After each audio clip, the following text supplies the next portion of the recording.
Finally, before you tell us goodbye, here's a noteworthy end to the show.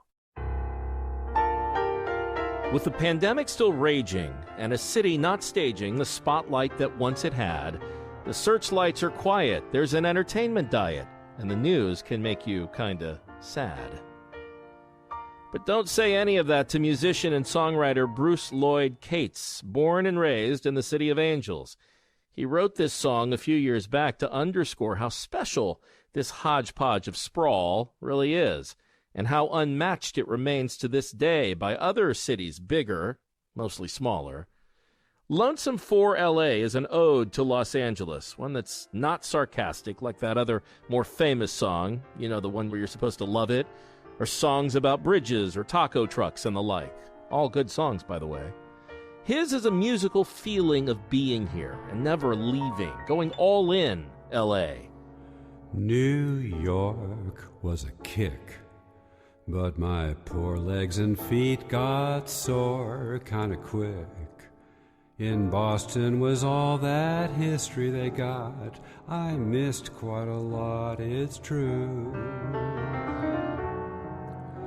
But my life seems to feel off track, and I guess what I really lack is a semi-tropical place I've long called my home, and where I've got to get back.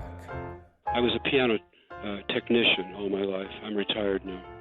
And I went into a lot of homes and met people of every sort and was able to socialize somewhat with them and get to know about their lives. And I'm just very rooted here. What can I tell you? If I go somewhere, you know, whether it be, I don't know, Paris or Quebec, I haven't traveled that much.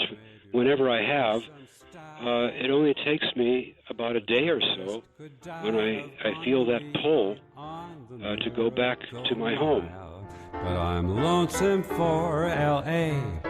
That's where I'd always been so at ease.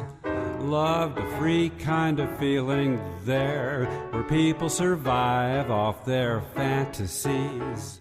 You know, whatever I write tends to be not very much in step with anything current. It goes back to my parents and my uncle, who came of age during the Great Depression.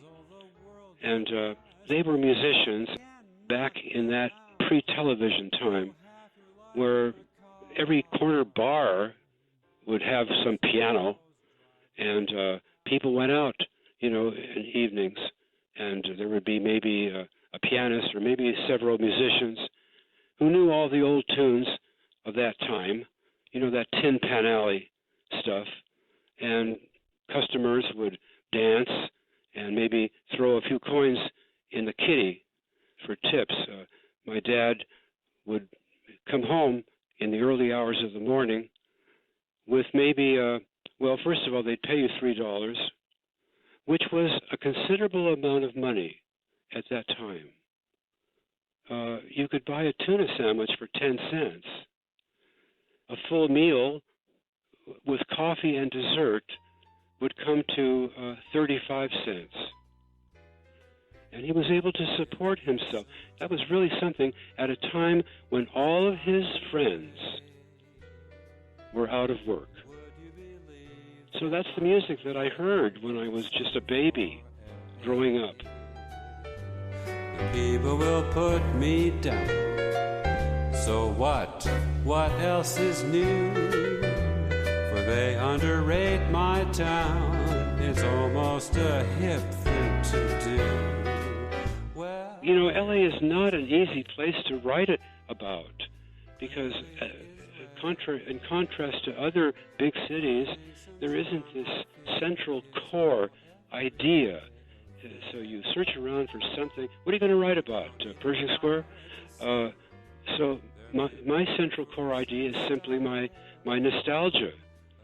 I am this type of guy who gets lonesome for LA. What can I tell you? And that's my central core idea. So I built my song around that, and I dedicated it to the memory of my beloved parents, Ethel and Arthur Cates, who came here during the Depression from Minneapolis. And they hitched a trailer to their old Buick and got on highway Route 66 and made it down here to L.A. And when they got here, they thought they were dreaming when they saw palm trees swaying in the gentle breezes of midwinter. The traffic can knock you out. You blow half your life in a car. And some of those drivers, no doubt, are smoking something bizarre. Why should I waste my time make-believing I feel okay, when the fact is I feel like I'm getting lonesome for L.A. Say, would you believe that I'm getting lonesome for L.A.? Hey, call me a crashing bore, but I'm lonesome for L.A.